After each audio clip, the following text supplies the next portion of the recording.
গল্পটা শুরু করেছিলাম না শেষের রাত্রি, তো আমি যেখানে থেমেছিলাম তারপরের থেকে পড়ছি। ওই যে ঠিক কথা যতীন, সেই জন্যই ওর ছেলে মানুষিতে কোনোদিন কিছু মনে করিনি। মাসি একথার কোনো উত্তর করিলেন না যে যতীন আর মণি, মাসি যতীন অসুস্থ হয়ে বিছানায় শুয়ে আছে, কিন্তু তার যে স্ত্রী উনি বুঝতেই পারছেন না যে কতখানি গভীর তার অসুখ। উনি বাপের বাড়ি যেতে চাইছেন ছোট বোনের অন্নপ্রাশনে, কিন্তু মাসি যে যতীনের, উনি যতীনকে ভুলিয়ে ভালিয়ে রাখছেন। মনির কথা বলছেন, একটু মিথ্যে করে বলছেন যে না মনি তোমাকে দেখতে চায়, তোমার কাজ করে দেয় সারাদিন, এসব বলে বলে উনি যতীনকে ভুলিয়ে রাখছেন। আসলে কিন্তু মনি তো ছেলে, ছোট মানুষ, ওর সেই ততক্ষণে মানে সেই বুদ্ধিটাই হয়তো আসেনি যে স্বামী কি জিনিস, স্বামী অসুস্থ, কতখানি গুরুত্ব, এসব নিয়ে গল্পটা পুরো মানে মনের ব্যাপার কবিগুরু সুন্দর করে গল্পের মাধ্যমে তুলে ধরেছেন। মাসি একথার কোনো উত্তর করিলেন না, কেবল মনে মনে দীর্ঘ নিঃশ্বাস ফেলিলেন। কতদিন তিনি লক্ষ্য করিয়াছেন যতীন বারান্দায় আসিয়া রাত কাটাইয়াছে, বৃষ্টির ছাট আসিয়াছে, তবু ঘরে যায় নাই। কতদিন সে মাথা ধরিয়া বিছানায় পড়িয়া একান্ত ইচ্ছা মণি আসিয়া মাথায় একটু হাত বুলাইয়া দেয়। মণি তখন সঙ্গীদের সঙ্গে দল বাঁধিয়া থিয়েটার দেখিতে যাইবার আয়োজন করিতেছে। তিনি যতীনকে পাখা করিতে আসিয়াছেন, সে বিরক্ত হইয়া তাহাকে ফিরাইয়া দিয়াছে। সে বিরক্তির মধ্যে কত বেদনা তাহা তিনি জানিতেন। কতবার তিনি যতীনকে বলিতে চাইয়াছেন, বাবা তুমি এই মেয়েটার দিকে এত বেশি মন দিও না, ওই একটু চাহিতে শিখুক, মানুষকে একটু কাঁদানো যায়। কিন্তু এসব কথা বলিবার নহে, বলিলেও কেহ বোঝে না। যতীনের মনে নারী দেবতার একটি পীঠস্থান ছিল, সেখানে সে মণিকে বসাইয়াছে। সেই তীর্থক্ষেত্রে নারীর অমৃত প্রায় চিরদিন তাহার ভাগ্যে শূন্য থাকিতে পারে, এই কথা মনে করা তাহার পক্ষে সহজ ছিল না। তাই পূজা চলিতেছিল, অর্ঘ্য ভরিয়া উঠিতেছিল, বর লাভের আশা পরাপর মানিতেছিল না। মাসি যখন আবার ভাবিতেছিলেন যতীন ঘুমাইয়াছে, এমন সময় হঠাৎ সে বলিয়া উঠিল, আমি জানি তুমি মনে করেছিলে মণিকে নিয়ে আমি সুখী হতে পারিনি, তাই তার উপর রাগ করছি। কিন্তু মাসি, সুখ জিনিসটা ওই তারাগুলোর মতো, সমস্ত অন্ধকার লেপে রাখে না, মাঝে মাঝে ফাঁক থেকে যায়। জীবনে কত ভুল করি, কত ভুল বুঝি, তবু তার ফাঁকে ফাঁকে কি স্বর্গের আলো জ্বলেনি? কোথা থেকে আমার মনের ভিতরটি আজ এমন আনন্দে ভরে উঠেছে। মাসি আস্তে আস্তে যতীনের কপালে হাত বুলাইয়া দিতে লাগিলেন। অন্ধকারে তাহার দুই চক্ষু বহিয়া যে জল পড়িতেছিল তাহা কেহ দেখিতে পাইল না। আমি ভাবছি মাসি, ওর অল্প বয়স, ও কি নিয়ে থাকবে? অল্প বয়স কিসের যতীন? এ তো ওর ঠিক বয়স। আমরাও তো বাছা অল্প বয়সেই দেবতাকে সংসারের দিকে ভাসিয়ে অনন্তের মধ্যে বসে আছি, তাতে ক্ষতি হয়েছে কি? তাও বলি, সুখেরই বা এত বেশি দরকার কিসের? মাসি, মনের মনটি যেই জাগবার সময় হলো, অমনি আমি। ভাবো কেন যতীন, মন যদি জাগে তবে সেই কি কম ভাগ্য? হঠাৎ অনেক দিনের শোনা একটা বাউলের গান যতীনের মনে পড়িয়া গেল। ওরে মন, যখন জাগলি নারে, তখন মনের মানুষ এলো দ্বারে, তার চলে যাবার শব্দ শুনে ভাঙল রে ঘুম, ও তোর ভাঙল রে ঘুম অন্ধকারে। মাসি, ঘড়িতে কটা বেজেছে? 9টা বাজবে, শোবে 9টা? আমি ভাবছিলাম বুঝি 2টো 3টে কি কটা হবে। সন্ধ্যার পর থেকেই আমার দুপুর রাত আরম্ভ হয়।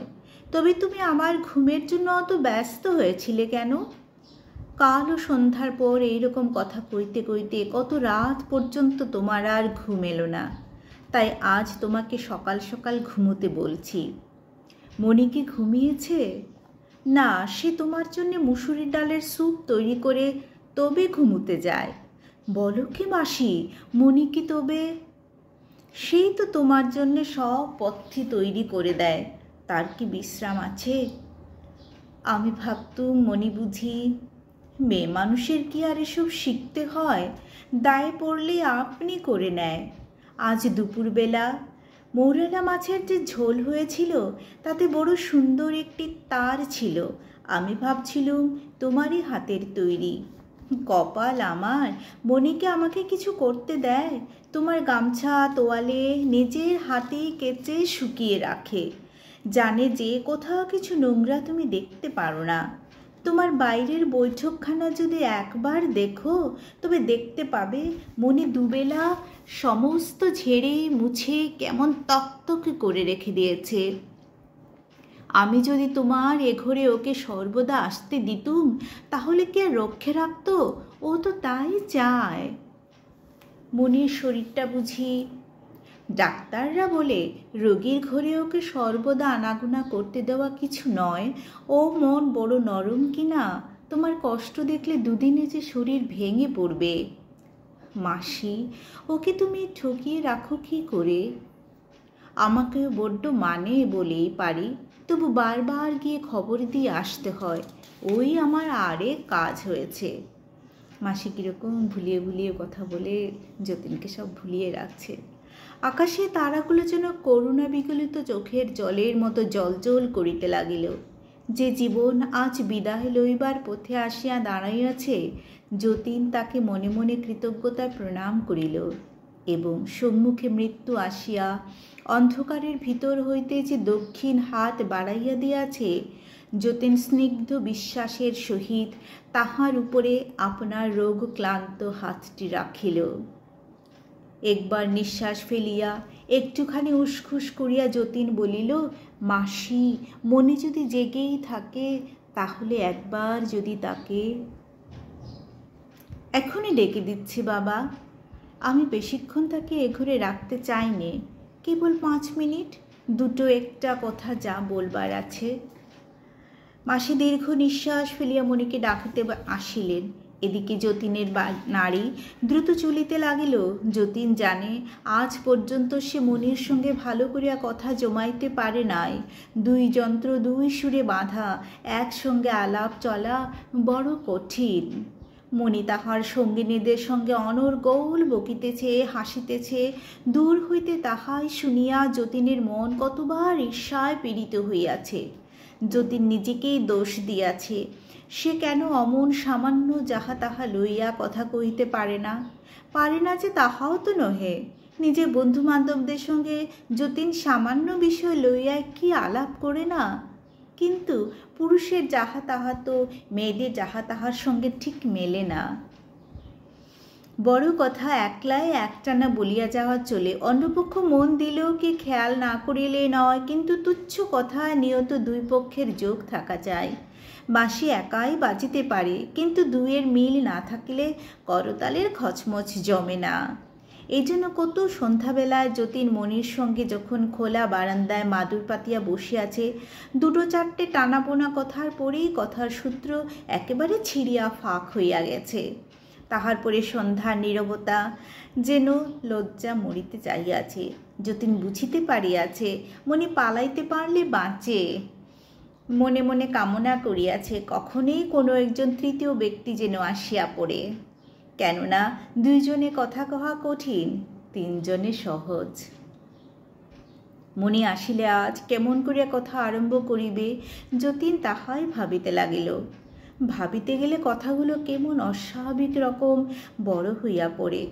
সেসব কথা চলিবে না। যতীনের আশঙ্কা হইতে লাগিল আজকের রাত্রের 5 মিনিটও ব্যর্থ হইবে। অথচ তাহার জীবনের এমনতর নিরালা 5 মিনিট আর কটাই বা বাকি আছে। আজকে এটুকু থাক। গল্পটা একটু দীর্ঘ হলেও এত সুন্দর না, শুনতে খুবই ভালো লাগবে, জানেন তো।